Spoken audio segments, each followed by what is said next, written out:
నమస్తే, welcome to Andhraprabha. నేను Raghunandan. So చాలామంది కామెంట్స్ పెడుతూ ఉన్నారు, అసలు భారత్ రష్యా మిత్రత్వం ఎలాంటిది అని. మరోవైపు ఎందుకు రష్యా ఉక్రెయిన్ మీద యుద్ధం చేస్తూనే ఉంది, ఒకవైపు పీస్ టాక్స్ సీజ్ ఫైర్ అంటూనే మళ్ళీ ఎందుకు యుద్ధం చేస్తోంది అని. అప్డేట్ చెప్పాలి అంటే ఇప్పటివరకు ఉన్న అప్డేటు 800 డ్రోన్లతోటి రష్యా అటు క్యాపిటల్ సిటీ ఆఫ్ యుక్రెయిన్ మీద కీవ్ మీద విరుచుకుపడింది. అక్కడున్న గవర్నమెంట్ బిల్డింగ్ క్యాబినెట్ మీద విరుచుకుపడి మిజైల్స్ తోటి డ్రోన్లతోటి విరుచుకుపడితే ఆ బిల్డింగు పాక్షికంగా దెబ్బతింది. అక్కడ ఉన్న వాళ్ళంతా కూడా ఆశ్చర్యపోయారు. రాత్రికి రాత్రి 800 డ్రోన్లు మన మీద దాడి చేశాయంటే అసలు ఏం జరుగుతోంది. ఒకవైపు ట్రంప్ ఏమో నేను పీస్ టాక్స్ చేస్తాను లేకపోతే యుద్ధాన్ని ఆపుతానని మొదటి రోజు నుంచే మొత్తుకుంటూ ఉన్నాడు. ఇక్కడ మాత్రం పుతిన్ మొత్తం ఉక్రెయిన్ని తుడిచిపెట్టేటట్టు చేస్తున్నాడు అంటూ భయభ్రాంతులకు గురవుతున్నారు. అంటే నిజానికి ఏమిటి అసలు రష్యా ఉక్రెయిన్కి ఉన్న ఈ సంబంధం ఏమిటి, ఎందుకు ఒకళ్ళ మీద ఒకళ్ళు దాడి చేసుకునే పరిస్థితి వస్తుంది. అండ్ వీళ్ళ పేర్లు చూస్తే కూడా వ్లాదిమిర్ పుతిన్ అంటున్నాం, వోలోదిమిర్ జెలెన్స్కీ అంటున్నాం. ఏ వ్లాదిమిర్ ఏంటి, వోలోదిమిర్ ఏంటి, రెండు ఒకటేనా, వేరువేరా? వీళ్ళ చారిత్రక నేపథ్యం ఏమిటి? మరోవైపు ఎక్కువగా టైం వేస్ట్ అవ్వకుండా, ఎక్కువ లెంత్ కాకుండా మీకు తక్కువ డ్యూరేషన్లో ఏమిటి రష్యా ఉక్రెయిన్ యొక్క సమస్య ఏమిటి, అసలు పుతిన్ ఏం కోరుకుంటున్నాడు ఉక్రెయిన్ నుంచి, అండ్ ఈ యుద్ధం ఎలా ఆగుతుంది, అండ్ అమెరికాకు నాటో యూరోపియన్ యూనియన్ పాత్రలు ఏమిటి దీంట్లో, ఇవన్నీ కూడా మనం మాట్లాడదాం. మనతో పాటు విశ్లేషకులు ఆర్ఎల్ఎన్ రావు గారు ఉన్నారు. వారిని అడిగితే ఇవన్నీ విషయాలు వారు చెప్తారు. సో మనం ఈ అంశం మీద ఒక ఫుల్ ఫోకస్డ్గా ఆ డీటెయిల్స్ అన్ని తెలుసుకుందాం. రావు గారు నమస్తే అండి, వెల్కమ్ టు ఆంధ్రప్రభ. అంటే సింగిల్ లైన్లో చెప్పాలి అంటే సార్, రష్యాకి ఇప్పుడు ఏం కావాలంటే పుతిన్కి ఏమి డిమాండ్ ఉంది యుక్రెయిన్ విషయంలో? రష్యా ఖచ్చితంగా ఇప్పుడు ఏవైతే ఆక్రమించాయో eastern part of Russian speaking areas ఏవైతే ఉన్నాయో ప్లస్ క్రిమినల్ పెనిన్సులా అవి తిరిగిచ్చే ప్రశ్న లేదు. పూర్తిగా ఎటువంటి సెక్యూరిటీ గ్యారంటీస్ కానీ, నాటోలో మెంబర్షిప్ కానీ, ఏ మిలిటరీ అలయన్స్ మెంబర్షిప్ కానీ యుక్రెయిన్కి ఉండడానికి లేదు. యుక్రెయిన్ న్యూట్రల్ గా ఉండాలి. యుక్రెయిన్ కి ఎటువంటి సిగ్నిఫికెంట్ మిలిటరీ అఫెన్సివ్ కేపబిలిటీస్ ఉండకూడదు. ఇంకా ఎవరైతే రష్యన్ స్పీకింగ్ పీపుల్ ఎవరైతే ఉన్నారో యుక్రెయిన్ లో వాళ్ళకి లింగ్విస్టిక్ రైట్స్, కల్చరల్ రైట్స్ అవి ఉండాలి. రిలీజియస్ రైట్స్ ఉంది. రీసెంట్ గా Russian orthodox church which is the biggest church in Ukraine దాన్ని కూడా బ్యాన్ చేశారు. ఎందుకంటే అది రష్యన్ ఆర్థడాక్స్ చర్చ్ కాబట్టి దాన్ని బ్యాన్ చేశారు. సో మరి ఏం కావాలి అంటే జెలెన్స్కీ ఏం చేయాలనుకున్నాడు, ఏం జరుగుతుంది మరి? అంటే ఏప్రిల్ నుంచి ఇప్పుడు అది ఎంత అన్రియలిస్టిక్ మనకు చెప్తేనే అర్థమవుతుంది. మొదటిది ఏంటంటే రష్యా అన్కండిషనల్ గా యుద్ధం ఆపేయాలి. తాము ఆక్యుపై చేసిన వాటన్నిటి నుంచి వెనక్కి వెళ్ళిపోవాలి, ఇంక్లూడింగ్ క్రిమియన్ పెనిన్సులా. యుద్ధ నష్టానికి పరిహారం చెల్లించాలి. అంటే రష్యా యుద్ధంలో ఓడిపోకుండా అదే ఓ రకంగా అది జరిగేటటువంటి పని రియలిస్టిక్ గా అన్నటువంటిది మాత్రం మనం. అంటే రష్యా మీరు all set and done nuclear power కదా, ప్రపంచంలో ఎక్కువ న్యూక్లియర్ వెపన్స్ రష్యా దగ్గర ఉంది, అమెరికా దగ్గర కాదు. కాబట్టి అది మొత్తం అది ఓడిపోయి అన్ని ఒప్పుకోవాలి. ఇది ఆయన ఓపెన్ గా చెప్పే డిమాండ్స్ అన్న.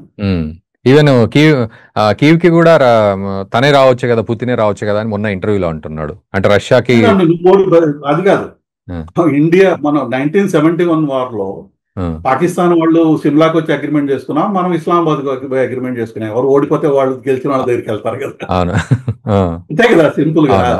వాళ్ళు యుద్ధంలో ఓడిపోతున్నారు. అంటే ఇప్పుడు మన ఎవరైనా విమర్శ చేసేవాళ్ళు అదేంటది 3 సంవత్సరాలు యుద్ధం జరిగింది కదా, ఎక్కువ ఏరియాను ఆక్యుపై చేయలేదు, కియవ్నే ఆక్యుపై చేయొచ్చు కదా, ఇటువంటి ఈవెన్ స్టార్ట్ అయినప్పుడు కూడా మనకి ఈవెన్ బాంబేలో ఉన్నప్పుడు కూడా అప్పుడు ఒక పెద్ద ఆర్గ్యుమెంట్ అనమాట, ఏంటి 3 రోజులు అయిపోయింది ఇంకా రష్యాను ఆక్యుపై చేయలేదు అనేసి. ఇది రష్యన్ వార్ ఎఫర్ట్ కానీ ఇది కానీ ఒక డిఫరెంట్ లెవెల్లో, నార్మల్ గా రష్యన్ మిలిటరీ థియరీ కానీ ఇది కానీ కొద్దిగా డిఫరెంట్ గా ఉంటుంది. వాళ్ళు కొన్ని వార్ ఆబ్జెక్టివ్స్ లో యుద్ధం స్టార్ట్ చేశారు, అవి జరగలేదు. కానీ ఇప్పటికి కూడా ఉన్నటువంటి war largely they have achieved. వాళ్ళు రష్యా స్పీకింగ్ ఏరియాస్ లిబరేట్ చేసి వాళ్ళ దాంట్లో కలుపుకోవాలనుకున్నారు, అది అయిపోయింది. దాన్ని మళ్ళీ వెనక్కి ఇవ్వడానికి ఇప్పుడున్న పరిస్థితుల్లో వాళ్ళు ఒప్పుకునేది ప్రశ్న లేదు. మీరు చెప్పారు కదా ఇది జరగదు. రెండోది ఏంటంటే మనం ఇందాక బెండెరస్ కి సపోర్ట్ ఉన్నటువంటి నాజీస్ ఎవరైతే ఉన్నారో వాళ్ళని మొత్తం డిజామ్ చేయాలి, వాళ్ళని డీనాజిఫికేషన్ ఆఫ్ యుక్రెయిన్ అనేటువంటిది కూడా మొదట్లో డిమాండ్. ఇప్పుడు దాని గురించి పెద్దగా ఓపెన్ గా మాట్లాడటం లేదు, ఎందుకంటే వాళ్ళందరూ ఆల్రెడీ ఫైట్ చేసి చనిపోవడమో ఏదో అయినట్టున్నారు. ఓకే. రీసెంట్ గా కూడా నార్త్ సైడ్ జరిగినటువంటి ఒక ఏరియాలో జరిగిన కాన్ఫ్లిక్ట్ లో యుక్రెయిన్ ఆర్మీలో ఉన్నటువంటి ఫ్రంట్ లో కొద్దిగా గ్యాప్స్ అవి వస్తున్నట్లయితే ఈ నియోనాజీస్ ని పెట్టారు అక్కడ. ఓకే. ఈ నియోనాజీస్ అనేటటువంటి వాళ్ళని చాలా వాళ్ళు సెకండ్ వరల్డ్ వార్ అయిపోయిన తర్వాత కొన్ని వేల మందిని యుక్రెయిన్ నుంచి తీసుకుపోయేసేసి కెనడాలో అన్నిట్లో సెటిల్ చేశారు, బ్రిటన్ లో కూడా. ఇప్పుడు కెనడాలో మీకు గుర్తునే ఉంటుంది, ఈ జెలెన్స్కీ అక్కడికి వెళ్ళినప్పుడు ఎవడో నువ్వు యుక్రెయినియన్ సోల్జర్ అని తీసుకొని వచ్చి పెడితే వాడు యాక్చువల్ గా ఈ నియోనాజీ అని చెప్పి తెలిసి తర్వాత మినిస్టర్ రిజైన్ చేయడం కూడా జరిగింది. అవును అవును. సో ఈ నియోనాజీస్ మీద కూడా ఒక డిమాండ్ అయితే రష్యాకు ఉంది, కానీ దాన్ని వాళ్ళు ప్రత్యేకంగా పెద్దగా చెప్పడం లేదు. అయితే ఇక్కడ సార్ ఇప్పుడు యూరోపియన్ యూనియన్, అమెరికా, నాటో ఈ నేపథ్యం కనుక తీసుకున్నట్లయితే యుక్రెయిన్ అయితే చాలా ధీమాగా ఉన్నాడు. నేను యుద్ధం ఆపకపోయినా ఏం కాదు, వీళ్ళు చూసుకుంటారు, పుతినే కీవ్కి రావాలి అనే డిమాండ్లో ఆయన మాట్లాడుతున్నాడు. అండ్ రష్యా విషయానికి వస్తే ఈ చరిత్ర అంతా వింటే రష్యా అసలు ఆపాల్సిన అవసరమే లేదు యుద్ధం అన్న పరిస్థితికి ఉంది, ఎవరి మాట వినవసరం లేదు అని పుతిన్. అంటే ఎట్లా దీన్ని మళ్ళీ మనం కంక్లూజన్లో ఎట్లా జస్టిఫై చేయాలి ఈ చరిత్రను, ఈ పర్సెప్షన్స్ని దృష్టిలో పెట్టుకొని ఎటువంటి కంక్లూజన్ రావాలంటారు ఈ అంశంలో? అంటే మీరు చెప్పినట్టుగా రష్యా వాళ్ళు ఈవెన్ మీరు మనం మొదట్లో అనుకున్నాం సీజ్ ఫైర్ కూడా వాళ్ళు ఎందుకు ఒప్పుకోలేదని. సీజ్ ఫైర్ వాళ్ళు ఎందుకు ఒప్పుకోవటం లేదంటే సీజ్ ఫైర్ తీసుకొని 3 నెలలు 4 నెలలు గ్యాప్ తీసుకొని ఆ గ్యాప్ లో మళ్ళీ వీళ్ళని రియాన్ చేసి సప్లైస్ అని ఇచ్చి ఓన్లీ యుక్రెయిన్ ఇప్పుడు యుద్ధంలో తీవ్రంగా ఓడిపోతుంది కాబట్టి కొంత టైం అవసరం కాబట్టి దానికోసమే సీజ్ ఫైర్ చేస్తున్నారు, సో అది ఒప్పుకునే అంశమే కాదు అది అనేటటువంటి ఉద్దేశం అది క్లియర్ కట్ గా రష్యా వాళ్ళకి క్లియర్ కట్ గా తెలుసు. ఇంకోటి ఏంటంటే మనం కూర్చొని మాట్లాడుకుందాం కదా దానికి సీజ్ ఫైర్ ఎందుకు, they want a permanent solution for this.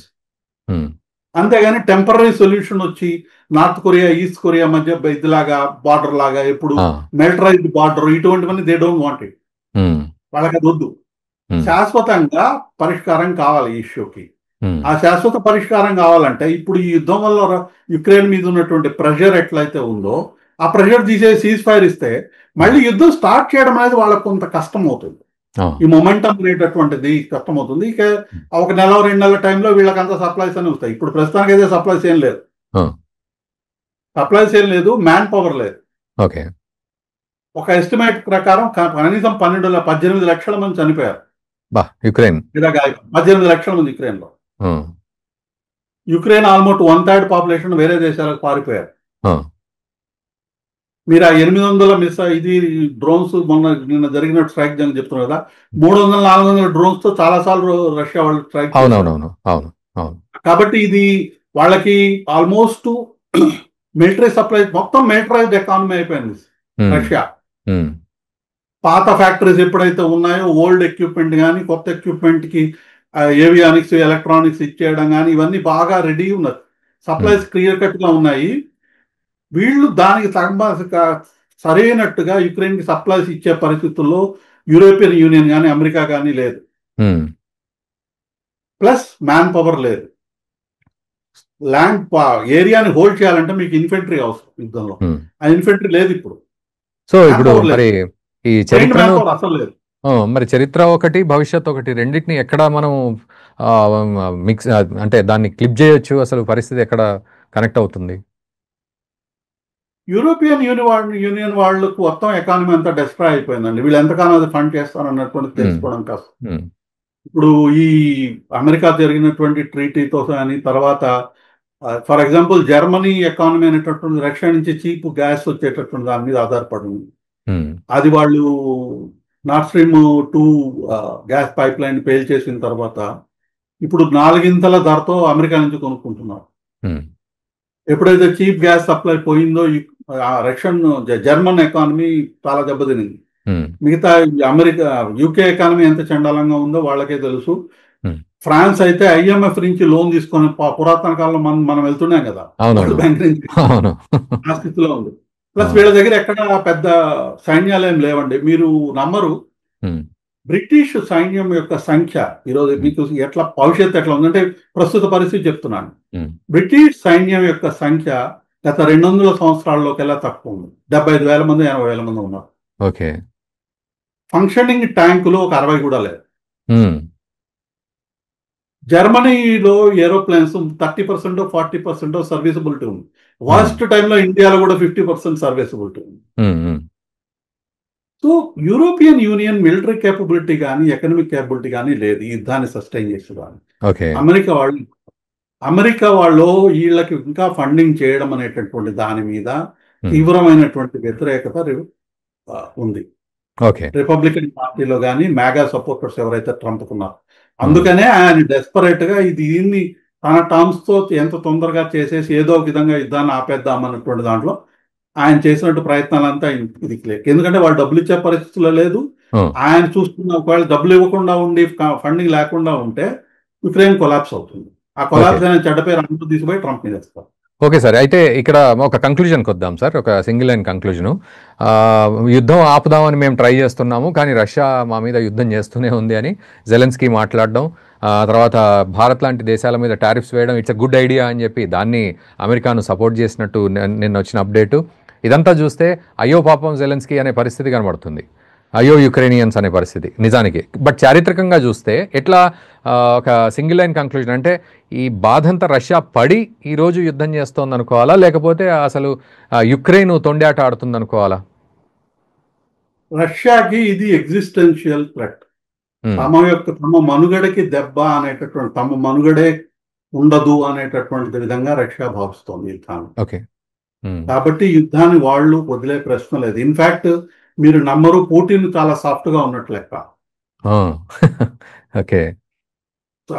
ఎందుకంటే మొదటిది ఈ రోజు చెప్పినటువంటి యుక్రెయిన్ నాటోలో వెళ్ళడం, ఈ రోజు ఇన్ఫాక్ట్ సాఫ్ట్ గా చేసి యూరోపియన్ యూనియన్ లో అయితే ఉండొచ్చు అనేటటువంటిది ఆయన మాట్లాడారు 2-3 రోజులకి. కాబట్టి క్లియర్ కట్ గా రష్యా తాను ఎట్లా యుద్ధాన్ని, ఇప్పుడు ఏ దేశం ఈ యుద్ధాన్ని ఎట్లా చూస్తుంది అన్నటువంటిది కూడా చూడాలి కదా.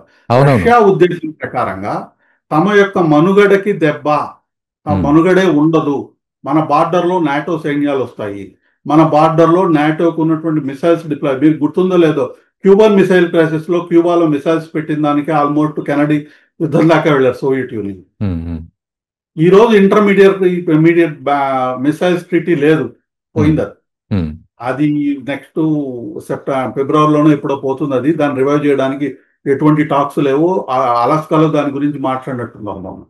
కాబట్టి ఆ టైం వరకు 5,000 నుంచి 500 నుంచి 5,000 వరకు ఉన్నటువంటి మిసైల్స్ బ్యాన్ చేస్తారు. యూరోప్ బ్యాన్ చేద్దాం అన్నటువంటి ట్రీటీ ఏదైతే ఉందో అది ఉండదు.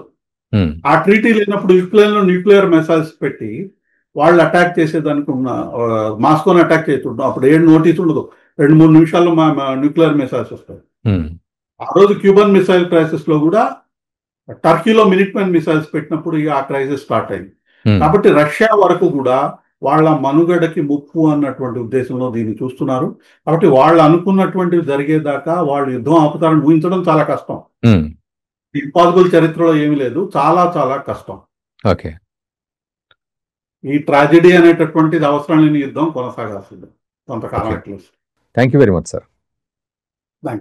సో ఇది పరిస్థితి. అంటే 2 పర్సెప్షన్స్ ఉంటాయి మనం చూసినప్పుడు. మనం తెలంగాణ విషయంలోనే ఆలోచిస్తూ ఉంటాం, విమోచనమా విలీనమా అని ఇప్పటికే దాని మీద నడుస్తూనే ఉంటుంది. అట్లాగే క్రిమియా విషయం కావచ్చు, యుక్రెయిన్ విషయం కావచ్చు, రష్యా విషయం కావచ్చు, లేదా యుఎస్ఎస్ఆర్ అని మనం చిన్నప్పుడు అంటూ ఉన్నాం, సోవియట్ రిపబ్లిక్ యూనియన్ విషయంలో. ఇదంతా కనుక ఆలోచిస్తే న్యాయం ఎవరి వైపు, ధర్మం ఎవరి వైపు, ఎవరు హీరో ఎవరు విలన్ అనే పరిస్థితులు ఉంటాయి. ఇటు విలన్ వైపు నుంచి విలన్నే హీరోగా చూపెట్టే అంశాలు ఉంటాయి, అటు హీరో వైపు నుంచి హీరోను విలన్గా చూపెట్టే అంశాలు, హీరోగా చూపెట్టే అంశాలు రకరకాలుగా ఉంటాయి పర్సెప్షన్స్. అండ్ మూడో యాంగిల్లో ప్రపంచం ఎలా చూస్తుంది దీన్ని అనేది చాలా ఉంటుంది.